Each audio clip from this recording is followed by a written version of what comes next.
So hello दोस्तों, स्वागत करता हूं आपका पाइथन पोस्टमार्टम सीरीज की एक और इस वीडियो में 87 नंबर की हमारी वीडियो है। तो आज मैं आपको बताने वाला हूं म्यूटेबल और इम्यूटेबल का कंसेप्ट हमारा पाइथन में कैसे वर्क करता है। ठीक है, तो ये बहुत ही इंपॉर्टेंट है, ये ध्यान रखना। ठीक है, ये वीडियो तो भाई बिल्कुल भी मिस मत करना। प्रोग्रामिंग के में भले ही आप एक आधा क्वेश्चन ऊपर नीचे कर दो, पर ये वीडियो तो बिल्कुल भी मिस मत करना। तो चलिए दोस्तों, बिना कुछ देरी के हम लोग शुरू करते हैं।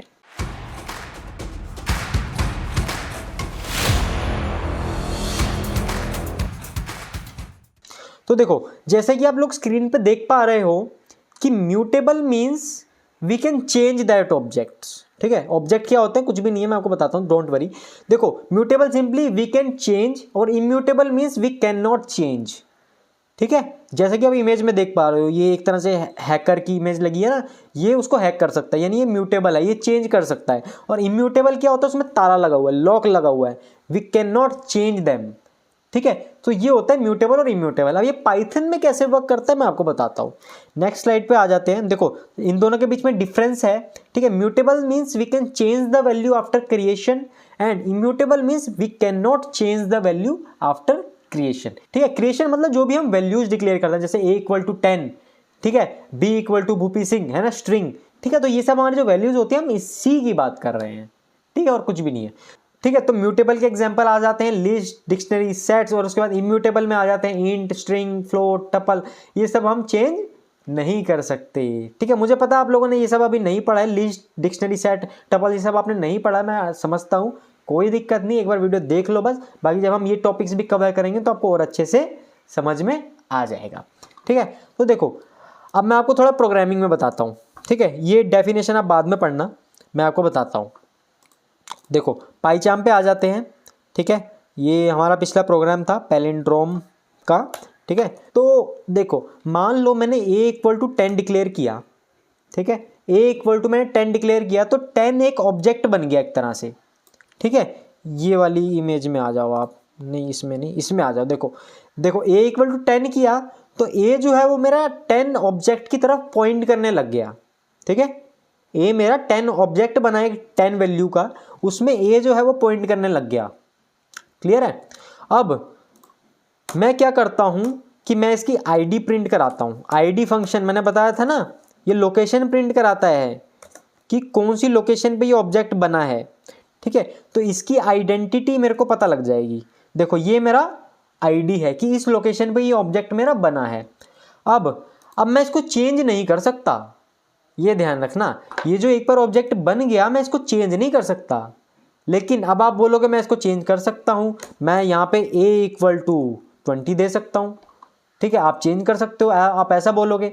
जी हाँ, बिल्कुल चेंज कर सकते हैं, लेकिन जो एग्जिस्टिंग ऑब्जेक्ट है वो चेंज नहीं होगा, यहाँ पे एक न्यू ऑब्जेक्ट क्रिएट हो जाएगा। ध्यान रखना, मान लो मैं यहाँ पे आईडी प्रिंट करा देता हूँ, एक आईडी मैं प्रिंट करा देता हूँ चेंज करने के बाद। तो अब देखना, देखो, दोनों प्रिंट में मैं एक ही आईडी प्रिंट करा रहा हूँ, लेकिन इन दोनों की आईडी डिफरेंट होगी इस समय। क्यों? क्योंकि यहाँ पर जब मैंने 10 दिया तो 10 की आईडी मेरी आएगी यहाँ पे। उसके बाद जब 20 हुआ ना, तो सेम आईडी पे मेरा 20 क्रिएट नहीं होगा, यानी कि सेम ऑब्जेक्ट मेरा चेंज नहीं होगा। ठीक है, सेम ऑब्जेक्ट मेरा चेंज नहीं होगा, यहाँ पे क्या होगा, एक नया ऑब्जेक्ट बन जाएगा 20 का, और दोनों की आईडी मेरी डिफरेंट होगी। देखो, दोनों की आईडी मेरी इस समय डिफरेंट है। लास्ट में देख लो, ये 12 है, ये 32 है, लास्ट से ही पता चल रहा है ये दोनों सेम नहीं है ना। तो यहाँ पे क्या हुआ है, देखो, अगर मैं आपको पेंट में समझाऊं, ठीक है, तो यहाँ पर जैसे एक ऑब्जेक्ट बना 10, ठीक है, यहाँ पे एक 10 नाम का ऑब्जेक्ट बना, 10 वैल्यू का एक ऑब्जेक्ट बना। ठीक है, पहले यहाँ पे a पॉइंट कर रहा था, है ना, यहाँ पे पहले a पॉइंट कर रहा था। क्लियर है? अब मैंने क्या किया, मैंने a को रीअसाइन कर दिया। तो जैसे ही मैंने a को रीअसाइन किया तो एक और मेरा ऑब्जेक्ट क्रिएट हो गया। ठीक है, एक और ऑब्जेक्ट मेरा क्रिएट हुआ जिसकी वैल्यू रही मेरी 20। ठीक है, और अब जो है, अब a जो है मेरा इसको पॉइंट करने लग गया। ठीक है, अब जो है मेरा a जो है मेरा इसको पॉइंट करने लग गया, अब वो इसको पॉइंट नहीं कर रहा है। ध्यान रखना, इसलिए मेरे पास आईडी दोनों की डिफरेंट आ रही है। क्यों? क्योंकि 10 एक अलग ऑब्जेक्ट है मेरा, है ना, 10 मेरा एक अलग ऑब्जेक्ट है। अरे यार, कहाँ गया, इस पे ले लेता हूँ। ठीक है, तो 10 मेरा एक अलग ऑब्जेक्ट है। ठीक है, और 20 मेरा एक अलग ऑब्जेक्ट है। ठीक है, तो इस वजह से दोनों की आईडी मेरे पास डिफरेंट आ रही हैं। तो कहने का मतलब ये था कि ये मेरा इम्यूटेबल है, मैं एग्जिस्टिंग ऑब्जेक्ट्स को मैं चेंज नहीं कर सकता।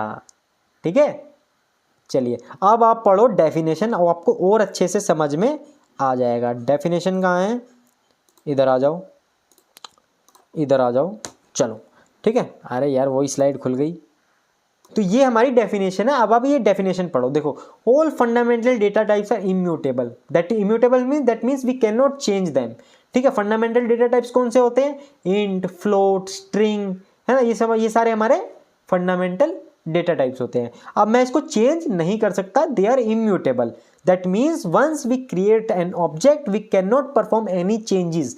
मैंने आपको बताया ना, अगर मैंने एक बार 10 बना दिया, 10 वैल्यू मैंने रख दी, तो मैं उसको चेंज नहीं कर सकता। अगर मैं उसको चेंज करने की कोशिश करूंगा, that if we are trying to change then those changes a new object will be created. तो जो भी उसमें चेंजेस होंगे उसका एक नया ऑब्जेक्ट क्रिएट हो जाएगा। ठीक है, और फिर ए जो है वो वहां पे पॉइंट करने लग जाएगा उस ऑब्जेक्ट की तरफ। क्लियर है, ये था मतलब इसका। This non changeable behaviour is called immutability. ठीक है, यही होता है इम्यूटेबिलिटी का कंसेप्ट। म्यूटेबल का भी मैं बताता हूं, डोंट वरी। ठीक है, वैसे ही इसको चेक करने के लिए मेरे पास एक आइडेंटिटी ऑपरेटर का फंक्शन भी था, मैंने आपको ऑपरेटर्स की वीडियो में बताया था। अब मान लो मैंने बी को भी 10 दिया, तो अब आप मेरे को बताओ कि अब आईडी दोनों की क्या होगी। अब आईडी दोनों की क्या होगी, मैंने यहाँ पे ए की आईडी प्रिंट कराई और यहाँ मैंने बी की आईडी प्रिंट कराई, तो दोनों की आईडी सेम होगी अलग अलग होगी, मेरे को आप बताओ।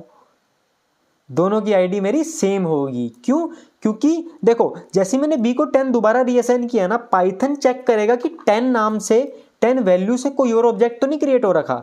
तो अगर 10 नाम से कोई और ऑब्जेक्ट मेरा क्रिएट हो रखा है तो ये क्या करेगा, ये उसी ऑब्जेक्ट को रीयूज कर लेगा। देखो जैसे यहाँ पे एग्जांपल दिया ना, जैसे a इक्वल टू 10 किया और जैसे मैंने b इक्वल टू 10 किया, तो b भी मेरा सेम ऑब्जेक्ट को ही पॉइंट करेगा, इसलिए दोनों की आईडी मेरे को जो है सेम मिलेगी।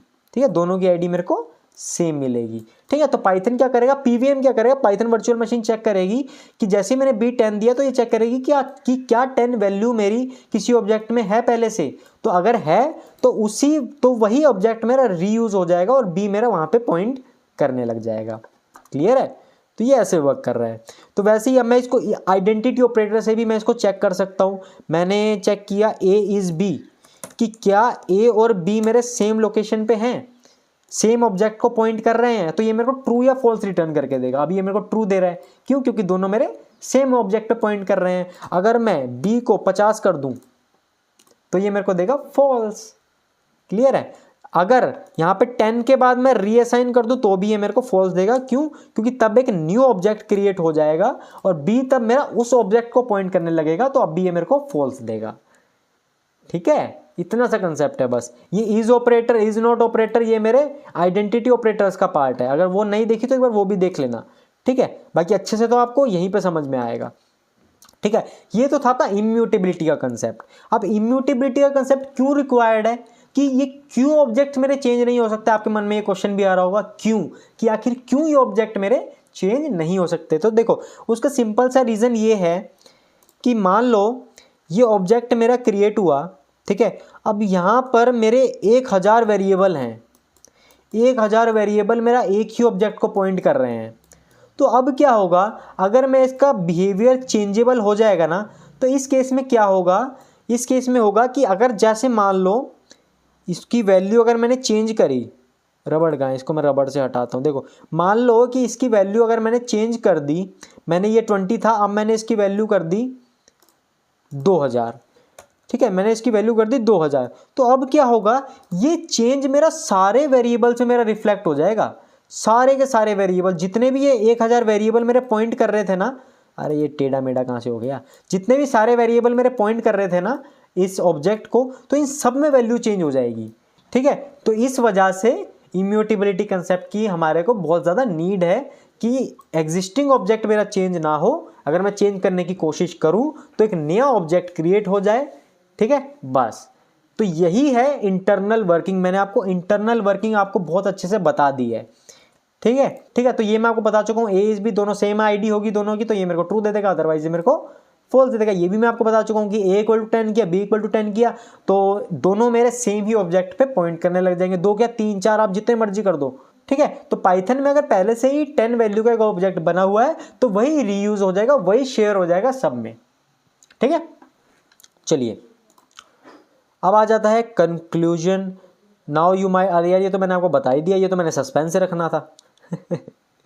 चलो कोई बात नहीं, इतनी सारी स्लाइड्स में ध्यान नहीं रहता। ये मैंने आपको बताना था कि आप लोग सोच रहे होगे कि मैं a equal to 10 b equal to 10 कर दूँ तो आप लोग सोच रहे होगे कि मैं a को तो दोबारा चेंज कर सकता हूँ, है ना। तो ये चीज़ मैंने आपको पहले ही बता दी। चलो कोई बात नहीं, अगली वीडियो से ध्यान रखूँगा मैं। अब देखो, ठीक है, तो ये चीज़ भी मैंने आपको बता दिया। When we are trying to change the value of a and b then new object will be created and the variable a as per previous example is pointing towards that object, ठीक है। अगर मैं change करने की कोशिश करूंगा तो एक न्यू ऑब्जेक्ट मेरा क्रिएट हो जाएगा। क्लियर है, और कुछ भी नहीं है। अब म्यूटेबिलिटी का कंसेप्ट में लिस्ट आ जाता है। लिस्ट आपने पढ़ी नहीं है, उसको हम चेंज कर सकते हैं जितनी मर्जी बार, ठीक है। लिस्ट को हम चेंज कर सकते हैं। मैं आपको उसका भी एक छोटा सा एग्जांपल दे देता हूं। अभी तक मैंने आपको इम्यूटेबल बताया है, अब मैं आपको म्यूटेबिलिटी का कंसेप्ट भी बता देता हूं। Mutable means that means we can change that object. अब देखो लिस्ट में मेरी ये वैल्यू है 5, 1 2 3 4 5, ठीक है। तो ये मेरी एक लिस्ट है, स्क्वायर ब्रैकेट में हमारी लिस्ट होती है। मुझे पता है आपने नहीं पढ़ी, कोई दिक्कत नहीं, आगे हम इन डिटेल करने वाले हैं। तो देखो अब मैं इसकी आईडी प्रिंट कराता हूँ, ठीक है। अब मैं इसकी आईडी प्रिंट कराता हूँ, आईडी ऑफ LST। तो देखो अब आईडी ऑफ LST क्या आएगा, ये मेरी आईडी आ गई, ठीक है। सो अब क्या है कि मैं इसको चेंज कर सकता हूँ। अब मैं इसको चेंज भी कर सकता हूं। तो चेंज कैसे, मान लो मैंने LST के सेकंड इंडेक्स पे मैंने चेंज किया 5000, ठीक है। मैं यहाँ पे लिस्ट को प्रिंट भी करा के दिखा देता हूँ।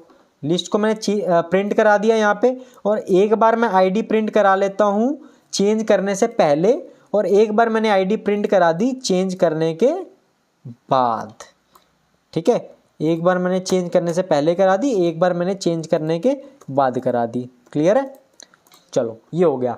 यहाँ पे क्या हुआ, लिस्ट बनाई, लिस्ट को प्रिंट किया, उसकी आईडी प्रिंट कराई, उसके बाद लिस्ट को चेंज कराया, फिर लिस्ट को प्रिंट किया, और फिर मैंने उसकी आईडी प्रिंट कराई। तो अब देखना ये मेरे को अलग आईडी नहीं देगा, ये सेम आईडी पे ही मेरा चेंज हो जाएगा, ठीक है। देखो जैसे मैं इसको रन करूँगा, देखो आ गया।